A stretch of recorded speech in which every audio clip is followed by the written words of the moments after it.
Bom, pessoal, aqui é a Kézia do Hebraico Sem Segredo e nós voltamos com mais um Rega Ivri.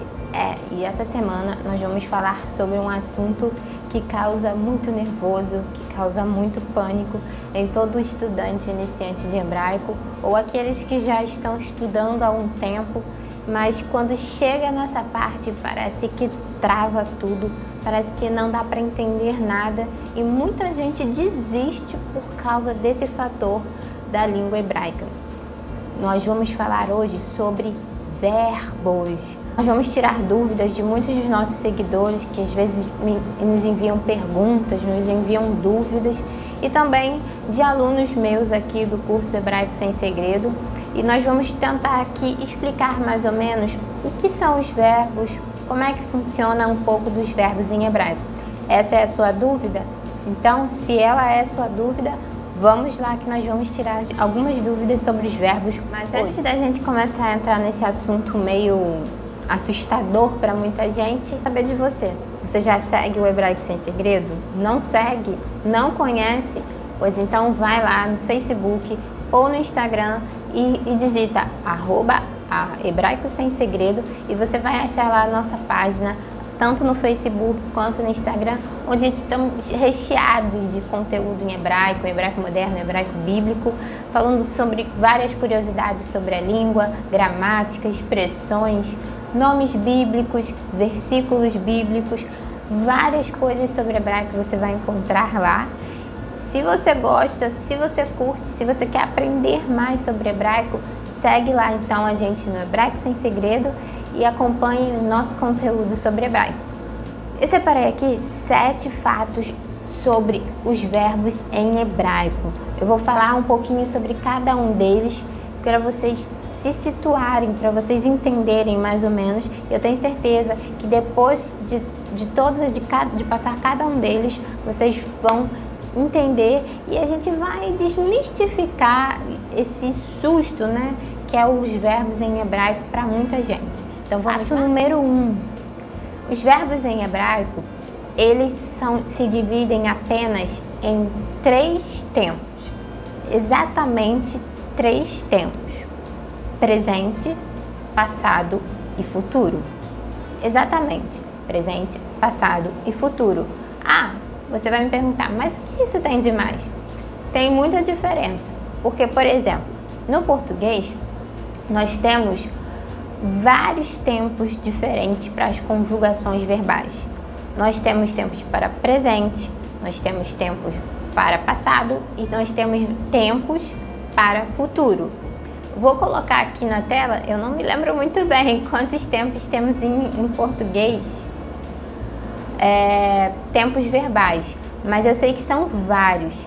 E quando a gente estuda, a gente está lá na escola aprendendo, que dificuldade é para a gente ter que conjugar esse monte de tempo diferente, vários tipos de presente, vários tipos de passado e vários tipos de futuro. É meio assim, meio ilógico, né, para nossa cabeça. Poxa, não bastava ser só um presente, só um passado, só um futuro, afinal de contas, se é passado, é passado. Se é futuro e se é presente, né? Pois é, só que em português não é assim que funciona. A gente sabe que tem esses vários tempos de conjugações.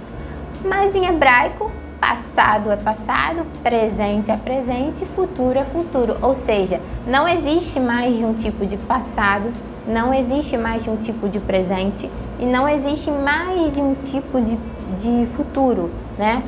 Realmente só vão existir as conjugações de presente, passado e futuro, né?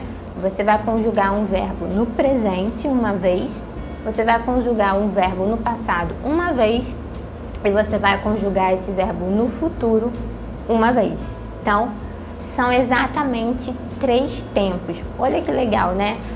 Muita gente fica achando que é muito complicado, é muito difícil, mas olha só, ponto para o hebraico, porque o português, que é o nosso idioma, tem várias formas diferentes, vários jeitos diferentes e às vezes a gente acaba se confundindo nas conjugações, né? A gente deveria falar o futuro do pretérito, não sei o quê, e a gente usa o futuro do presente, enfim, a gente acaba se confundindo nos tempos verbais. Em hebraico, não tem como isso acontecer, porque se você estiver falando de uma ação que você está fazendo agora, você vai usar tempo presente. Se você quer dizer uma coisa que você fez ontem, você vai usar o verbo no passado. E se você quiser fazer uma coisa dizer alguma coisa que você ainda vai fazer uma outra hora do dia ou amanhã, quem sabe, na semana que vem, você vai usar o tempo futuro. Então, o primeiro fato em hebraico é que o verbo só possui exatamente 3 tempos: um presente, um passado e um. O segundo fato dos verbos em hebraico, fato característico do tempo presente, é que no tempo presente nós vamos ter apenas 4 conjugações, ou seja, eu vou pegar um verbo e vou conjugá-lo apenas 4 vezes. Mas olha que legal, diferente de novo do português, que nós acabamos tendo que conjugar uma conjugação diferente, ou seja, a gente tem que gravar uma conjugação. Por exemplo, o verbo comer. Eu vou falar eu como, ele come, nós comemos, vós comeis. Então, tá vendo? Já são várias conjugações diferentes de um único verbo no tempo presente. Agora, em hebraico, isso não vai acontecer. A gente vai ter apenas 4 conjugações. Uma para o singular masculino, outra para o plural masculino, outra para o singular feminino e para o plural feminino, ou seja, 4 exatamente conjugações. O que vai caracterizar isso é a pessoa que eu estou falando. Por exemplo, se for um homem que está falando, homem, ele é singular, então eu vou usar um verbo. Agora, se fosse atá, que é você no masculino, ou seja, uma pessoa diferente, eu vou usar a mesma conjugação que eu usei para o eu vou usar uma e para o atá eu vou usar a mesma. O que vai determinar essa diferença vai ser justamente as pessoas. Quando eu usar atá, eu vou saber que é você, homem, que está falando. Se eu usar eu vou saber que é ele, não é você. Ele é diferente. Então, o que vai determinar, no caso do presente, vão ser as pessoas, porque as conjugações serão apenas 4. Que é outro ponto para o hebraico, porque é bem diferente do português, que a gente tem que decorar várias, e no hebraico, no presente, você vai ter que conjugar apenas 4 vezes, o que já facilita muito o nosso lado. Outro fato também, terceiro fato, né, sobre os verbos em hebraico, também falando aqui do tempo presente, ou seja, de uma ação que está acontecendo agora, é que em hebraico não existe a mesma ideia que tem no português de gerúndio.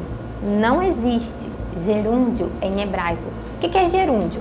Por exemplo, lembra lá no português, quando eu falo eu como, eu posso falar eu como, mas eu também posso falar eu estou comendo. Ou seja, eu faço aqui uma frase um pouco maior. Eu estou, uso o verbo estar, o verbo de ligação, comendo, ou seja, esse endo, né, comendo, é um verbo em gerúndio, né? Eu estou comendo.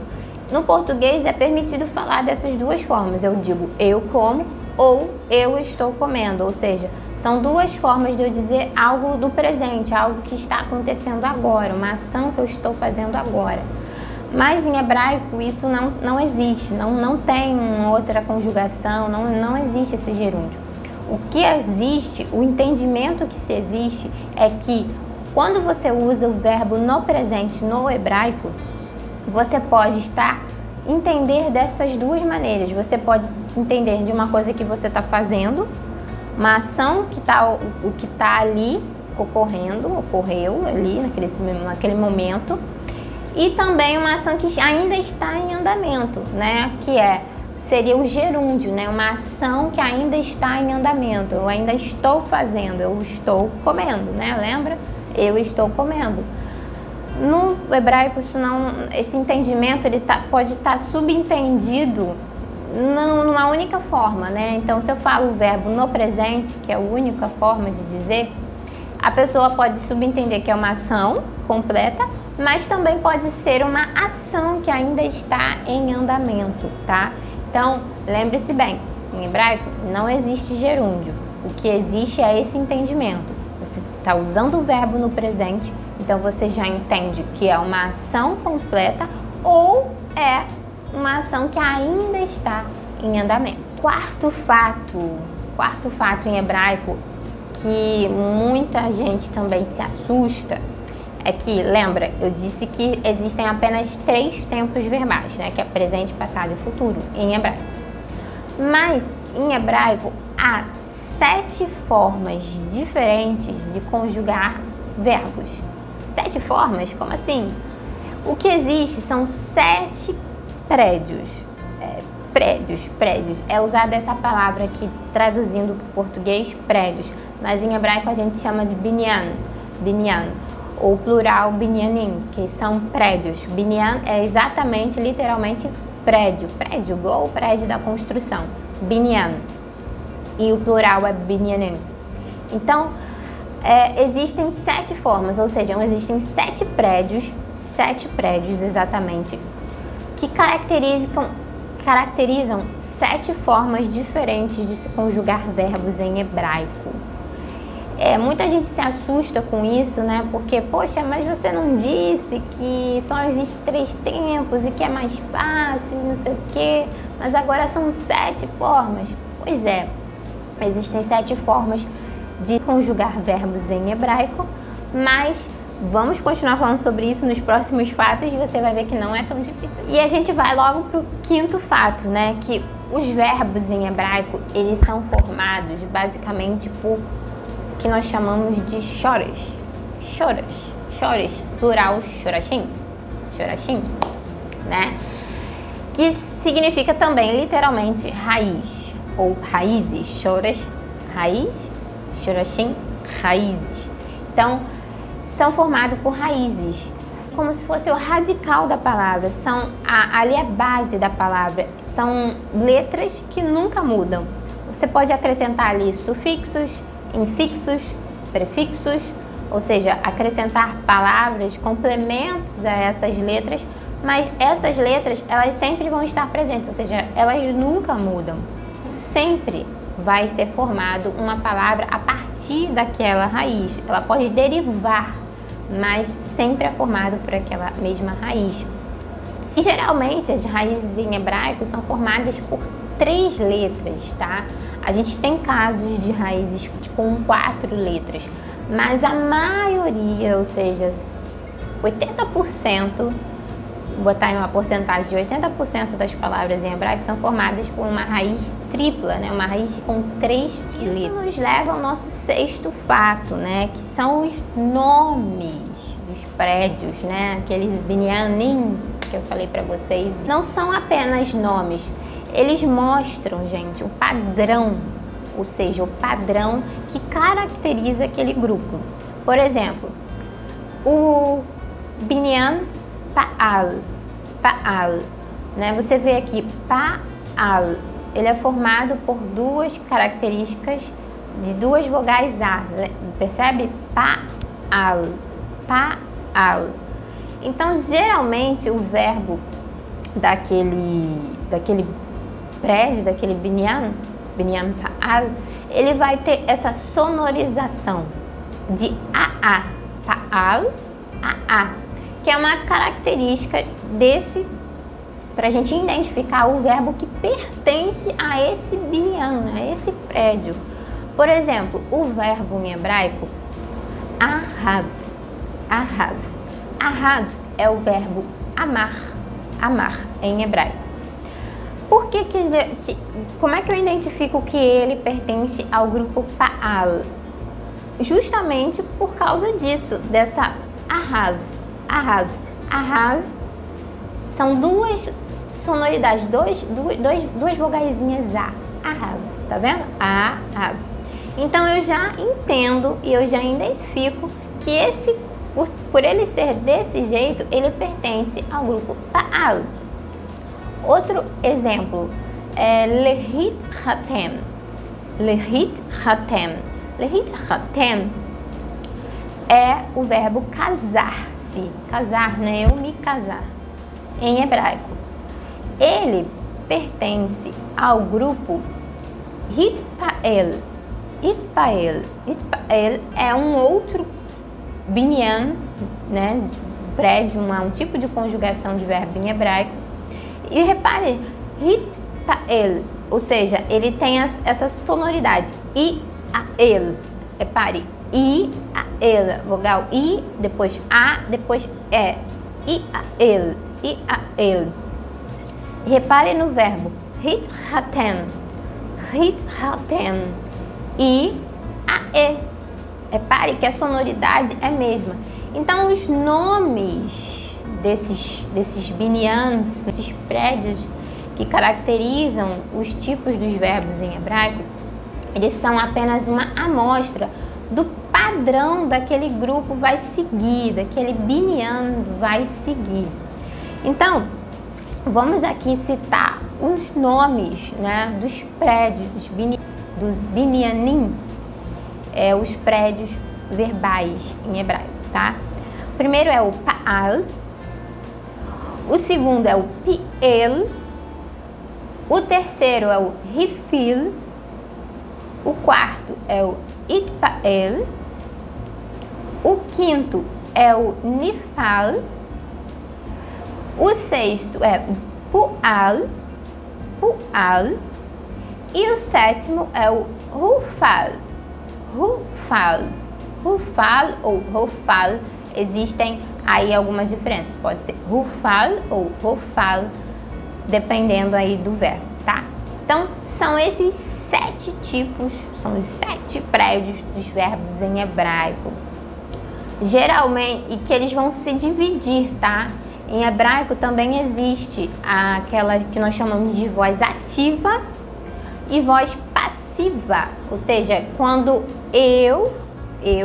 ou a gente, né, eu mesmo faço a ação, mas também eu posso sofrer a ação, ou seja, ativo eu faço, passivo eu sofro a ação. Então existem essas diferenças no hebraico também. Existem prédios desses que vão ser mais na voz ativa e vão ter os prédios em que a voz é passiva, ou seja, quando você está sofrendo aquela ação. E o sétimo e último fato em hebraico sobre os verbos é que, assim como no português, a gente também tem o que nós chamamos do verbo no infinitivo.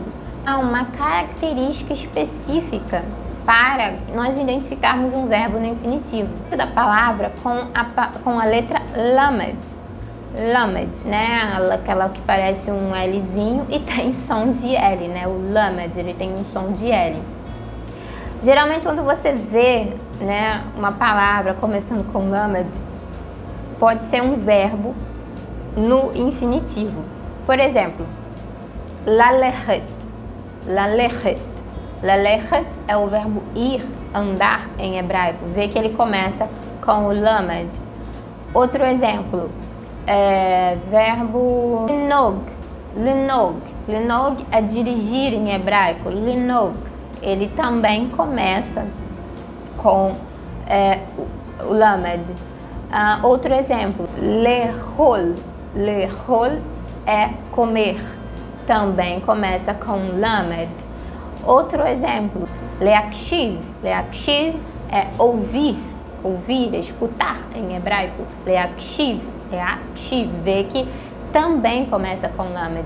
E todos esses exemplos que eu dei, eles estão no infinitivo. Exatamente por quê? Porque todos eles começam com o lamed.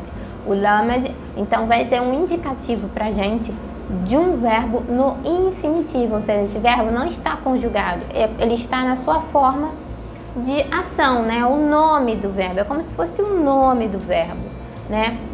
Lembrando lá, quando a gente falou sobre os choras, né? Falando sobre as raízes, geralmente, quando você comprar um dicionário, você não vai encontrar, um dicionário hebraico, né?